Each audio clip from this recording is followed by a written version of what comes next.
Science कब ले, कैसे ले या कौन विद्यार्थी लेते हैं और इसके क्या फ़ायदे हैं। इसे वे विद्यार्थी चुन सकते हैं जो पढ़ाई में काफ़ी ज़्यादा तेज होते हैं। ठीक है, अगर आप साइंस लेते हो तो आपको पढ़ना ज़्यादा होता है, क्योंकि इसमें जो न्यूमेरिकल्स होते हैं, मैथमेटिक्स होते हैं, कैलकुलेशन होते हैं, थ्योरी होती है। ठीक है, बहुत सारे इसमें आपके लॉज होते हैं, तो सभी को आपको पढ़ना होता है, याद करना होता है। बहुत सारे केमिकल रिएक्शंस होते हैं, तो इसे वे विद्यार्थी चुन सकते हैं जो पढ़ाई में काफ़ी ज़्यादा तेज होते हैं, जिनको मैथ्स और साइंस में ज़्यादा इंटरेस्ट हो, इंग्लिश उनका स्ट्रॉन्ग हो, वे ले सकते हैं। क्योंकि 10th के बाद जो साइंस होता है वो आपका इंग्लिश सब्जेक्ट में ही पढ़ाया जाता है। ठीक है, हिंदी में भी आप पढ़ सकते हैं, लेकिन अभी के डेट में उसका डिमांड नहीं है। ठीक है, तो साइंस वे विद्यार्थी ले सकते हैं जिनको मैथ और साइंस में इंटरेस्ट हो, ज़्यादा पकड़ हो, अच्छा उसका कैलकुलेशन हो, मैथमेटिक्स अच्छा होना चाहिए, फिजिक्स अच्छा होना चाहिए, केमिस्ट्री अच्छा होना चाहिए, तब ये साइंस का चुनाव कर सकते हैं। ठीक है, यह विषय थोड़ा मुश्किल होता है जैसा कि मैं बताया, क्योंकि इसमें कैलकुलेशन ज़्यादा होते हैं, मैथ्स ज़्यादा होते हैं। ठीक है, ये कोई कहानी टाइप का नहीं होता है, इसमें एग्जैक्ट पॉइंट आपको लिखना होता है। ठीक है, तो ये विषय थोड़ा मुश्किल होता है। साइंस पढ़ने के लिए आपको 10th में 50% से ज़्यादा अंक लाने होते हैं, यानी अगर आप 50% से एबव लाते हो तो आप साइंस के चुनाव कर सकते हो। ठीक है, साइंस को 2 भाग में बांटा गया है। ठीक है, साइंस को 2 भाग में बांटा गया है। अगर आप साइंस लेते हो और आगे की पढ़ाई भी करना चाहते हो, इससे ग्रेजुएशन करना चाहते हो, तो इसे 2 भाग में बांटा गया है। पहला है आपका मेडिकल और दूसरा होता है नॉन मेडिकल, यानी कि टेक्निकल होता है। ठीक है, नॉन मेडिकल को हम टेक्निकल बोलते हैं। ठीक है, अगर आपको डॉक्टर बनना हो तो आप मेडिकल चुन सकते हो। ठीक है, इसमें आपको फिजिक्स केमिस्ट्री के साथ बायोलॉजी की पढ़ाई करनी होती है। और अगर आप इंजीनियरिंग में जाना चाहते हो, यानी इंजीनियर बनना चाहते हो, तो आपको नॉन मेडिकल यानी कि टेक्निकल सब्जेक्ट का चुनाव करना होता है। ठीक है, इसमें आपके जो सब्जेक्ट हैं फिजिक्स हैं, केमिस्ट्री और इसके साथ क्या है, मैथमेटिक्स पढ़ाई जाती है, यानी आप इसमें पढ़िएगा फिजिक्स, केमिस्ट्री और मैथमेटिक्स। ठीक है, अगर आप 12th के बाद भी अपना स्ट्रीम चेंज करना चाहते हैं तो आप सब्जेक्ट में 4 चीज़ रख सकते हैं, फिजिक्स, केमिस्ट्री, बायोलॉजी और मैथमेटिक्स।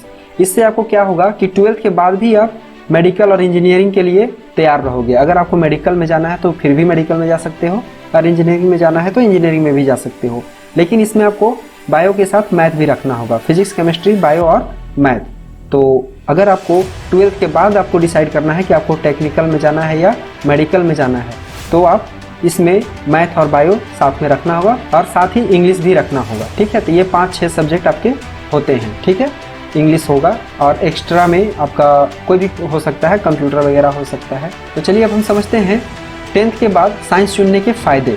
अगर आप 10th के बाद साइंस लेते हैं तो इसके फ़ायदे क्या क्या हैं। तो बच्चों, science stream engineering, medical, IT जैसे कई बेहतरीन करियर विकल्प प्रदान करता है। ठीक है, जैसा कि मैं मेडिकल बता दिया, अगर आप डॉक्टर बनना चाहते हैं तो मेडिकल, इंजीनियर बनना चाहते हैं तो इंजीनियरिंग करना होगा, और IT यानी कि इंफॉर्मेशन टेक्नोलॉजी, इस तरह के अगर आप सब्जेक्ट लेकर के पढ़ाई करते हैं, साइंस लेकर के पढ़ते हैं, तो आप इन सभी फील्ड में जा सकते हैं। ठीक है, इसके अलावा आप रिसर्च में भी विकल्प तलाश सकते हैं, यानी कि आप साइंटिस्ट भी बन सकते हो। तीसरी फायदा ये है कि आप IIT में या नीट में भी बैठ सकते हो।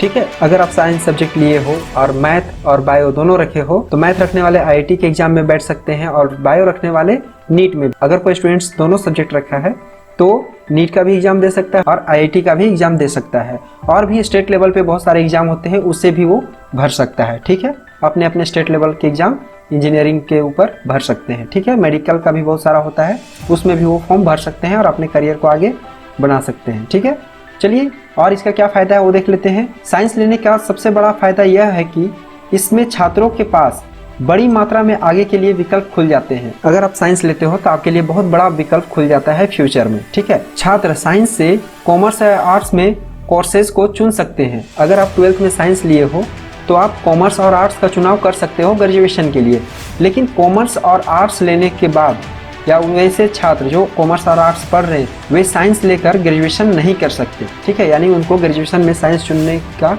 कोई भी विकल्प नहीं मिलता। ठीक है, तो ये फायदा होता है साइंस लेने का। ठीक है, साइंस का क्षेत्र काफ़ी एडवांस है और इसमें आगे भी रिसर्च होती रहेगी, तो करियर की बहुत सारी संभावनाएं हैं इसमें। अगर आप साइंस लेते हैं तो इसमें आगे भी बहुत सारे करियर ऑप्शन मिलेंगे, इसमें रिसर्च होते ही रह रहे हैं और बहुत सारा इसका एरिया बढ़ रहा है। ठीक है, तो मुझे उम्मीद है कि आप समझ गए होंगे कि आपको किस कंडीशन में साइंस लेना है। ठीक है, इसमें आपको कॉस्ट भी ज़्यादा पड़ेगा क्योंकि इसमें ट्यूशन्स आपको कंपलसरी है।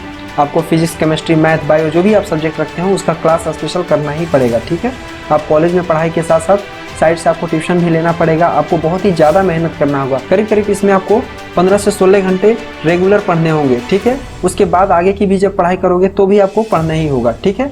आप हर एक सब्जेक्ट को एक टाइम दे करके पढ़ सकते हो, ठीक है। तो मुझे उम्मीद है कि आप ये वीडियो देखने के बाद साइंस कब ले कैसे ले तय कर लोगे, ठीक है। और आपको अगर किसी चीज़ पे और डाउट है तो आप हमें कमेंट करें, मैं आपके लिए स्पेशल वीडियो लाऊंगा जो कि और भी ज़्यादा रिसर्च करके बनाया जाएगा उसे, ठीक है। जिस टॉपिक पे कमेंट ज़्यादा आएगा तो मैं उस पर वीडियो जरूर डिलीवर करूंगा। तो इस वीडियो में इतना ही, मिलते हैं आपसे अगली वीडियो में नए टॉपिक के साथ।